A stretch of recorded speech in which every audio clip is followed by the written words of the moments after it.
Hello viewers, கலைந்தது பாஜக ஆட்சி, 30 எம்பிக்கள் அவுட், பிரதமர் மோடி அவசர கூட்டம்.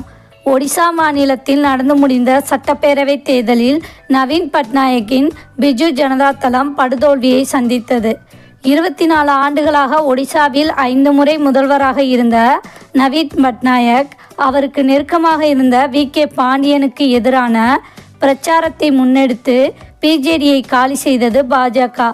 பிஜேடி தோல்விக்கு வி.கே. பாண்டியன் தான் காரணம் என அக்கட்சியினரே புகார் தெரிவித்தனர். இதற்கு மறுப்பு தெரிவித்து நவீன் பட்நாயக் வீடியோ வெளியிட்டார். ஆனால் கட்சியினர் அதை ஏற்க மறுத்ததால் வி.கே. பாண்டியன் கட்சியிலிருந்து ராஜினாமா செய்து வெளியேறினார். இந்நிலையில்தான் பிஜேடி கட்சியின் மாநிலங்களவை எம்பிக்கள் கூட்டத்தில் பேசிய நவீன் பட்நாயக், இனி மாநிலங்களவையில் எம்பிக்கள் மக்கள் பிரச்சனைகளை பேசுவதோடு நிறுத்தாமல் ஒடிசாவின் நலனை மத்திய அரசு புறக்கணித்தால் மிகப்பெரிய அளவில் போராட்டம் நடத்தும், ஒடிசாவுக்கு சிறப்பு அந்தஸ்து வழங்க வலுவாக வலியுறுத்துவோம், நிலக்கரி ராயல்டியை திருத்தி அமைக்க வேண்டும் என்ற கோரிக்கையை முன்வைப்போம்.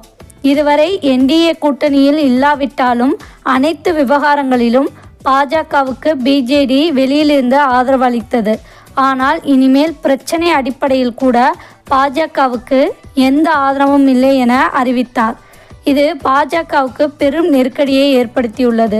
பொதுவாகவே பாஜக தான் கூட்டணி கட்சிகளை நம்ப வைத்து கழுத்தை ஏற்பதை வேலையாக வைத்து 10 ஆண்டு காலம் ஆட்சி செய்தது போல் இந்த முறை இருக்காது. அனைத்து பக்கங்களில் இருந்தும் நெருக்கடி கிளம்பிக் கொண்டே இருக்கத்தான் போகிறது.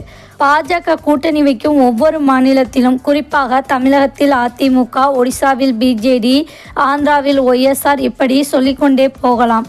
இப்படி ஒவ்வொரு மாநிலத்திலும் அசைக்க முடியாத கட்சியாக இருந்த கட்சிகளை அதல பாதாளத்திற்கு தள்ளி தாங்களும் வளர முடியாமல் கூட்டணி கட்சிகளையும் வளர விடாமல் கூட்டணி தர்மத்தையும் உடைத்துவிட்டனர் பாஜகவினர்.